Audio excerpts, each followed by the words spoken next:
ജലകന്യക താഴേക്ക് വന്നു. മുകളിലേക്ക് പോകൂ. ജലകന്യക മുകളിലേക്ക് പോയി. ഇനി കുപ്പിയുടെ മധ്യഭാഗത്ത് വന്നു നിൽക്കൂ. ജലകന്യക മധ്യഭാഗത്ത് വന്നു നിന്നു. മുകളിലേക്ക് പോകൂ. എന്താണ് ഇതിനകത്തെ രഹസ്യം? നമുക്ക് നോക്കാം.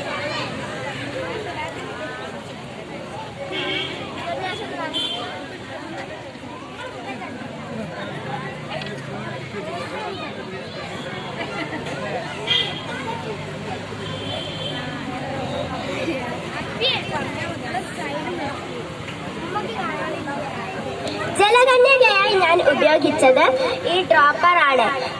ഈ ഡ്രോപ്പറിന്റെ പകുതി ഭാഗവും വെള്ളമാണുള്ളത്. ബാക്കി നോസലിനകത്തും ക്യാപ്പിനകത്തും വായുവാണുള്ളത്.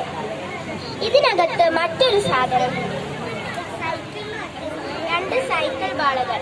ഈ സൈക്കിൾ ബോളുകളെ ഡ്രോപ്പറിൽ നിക്ഷേപിച്ച ശേഷം ക്യാപ്പ് അടയ്ക്കുന്ന ബോട്ടിലിൽ ഇടുന്നു. അപ്പോൾ ജലകന്യക റെഡി. ഈ ഡ്രോപ്പറിനെ നാം പൂർണ്ണമായും വെള്ളം നിറഞ്ഞ ബോട്ടിലിൽ ഇട്ട ശേഷം ബോട്ടിൽ മുറുക്കി അടയ്ക്കുന്നു. അപ്പോൾ ഈ ഡ്രോപ്പർ പൊങ്ങിയാണ് നിൽക്കുന്നത്. നാം ഈ ബോട്ടിലിനെ അമർത്തുമ്പോൾ ബോട്ടിലിന്റെ വ്യാപ്തം കുറയുന്നു. അങ്ങനെ അതിന്റെ ഫലമായി ബോട്ടിലിനകത്തുള്ള വെള്ളം ഡ്രോപ്പറിലേക്ക് കയറുന്നു. ഡ്രോപ്പറിന്റെ ബാക്കി ഉണ്ടായിരുന്ന സ്ഥലത്ത് വായുവുണ്ട്. വെള്ളം കയറുമ്പോൾ വായു അമരുന്നു, ഒന്ന് ഞെരുങ്ങുന്നു. അങ്ങനെ വായുവിനെ ഞെക്കി അമർത്തിയാണ് വെള്ളം അങ്ങോട്ട് കയറുന്നത്. അതിന്റെ ഫലമായി ഈ ഡ്രോപ്പറിന്റെ അകത്തുള്ള വായുമർദ്ദം കൂടുന്നു.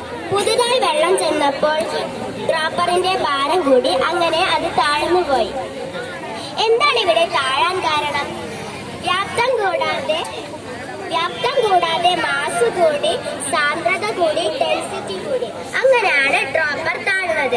എന്താണ് ഇവിടെ ഡ്രോപ്പർ മുകളിലേക്ക് തന്നെ പൊങ്ങാൻ കാരണം?